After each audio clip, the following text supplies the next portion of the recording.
Kuulsin sellist juttu, et ka meil oli üks põllumajandusminister üsna lühikese karjääriga, et põhimõtteliselt tema sai ministriks niimoodi, et koosolekul küsiti, et kes tahab põllumajandusministriks saada ja tema tõstis käe ja ta sai ministriks.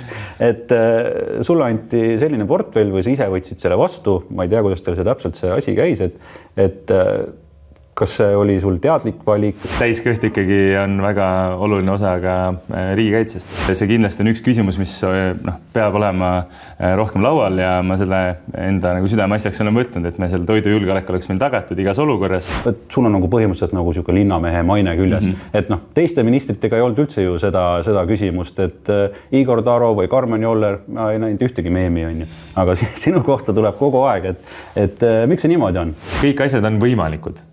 Kõik asjad on tehtavad. Lihtsalt selle jaoks peab olema poliitiline tahe ja selle jaoks peab olema aega ja raha laias laastus on see nagu valem. Meil on vaja otsuseid, on kiiresti vaja. Et kui põllumehed juba hädakisa teevad, siis tegelikult on juba hilja. Põllumajandus on nii palju erinevaid tahke ja ta on nii dünaamiline ja need muutused toimuvad ja meil on vana jumal, on ju, kes siis annab meile vihma või ei anna. Et kas sa praegu saad ka kiirkursust põllumajanduses või toetud sa rohkem meeskonnale või kuidas sa ise näed, et palju sa jõuad õppida? Selle nädalaga, mis ma olen ametis olnud, on see hüpe juba, ma ise tunnen, et on märgatav see just arusaamast, mis on, et siin on kindlasti palju aremisruumi, sellega ma igapäevaselt tegelen. Et see on siis koostöös selle isikliku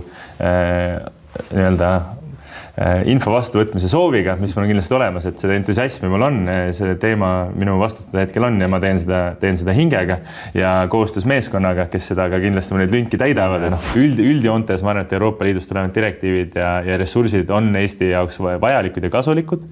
Et eriti just põllumajandussektoril, et need summad on seal suhteliselt suured võrreldes seda, mis Eesti riik ise pakkuda suudaks, et ma arvan, et see on meile positiivne areng olnud, aga tõesti see peab olema kooskõlas sellega, et me ei laseks ise endale jalga selle tõttu, et me oleme olnud liiga eesrindlikud.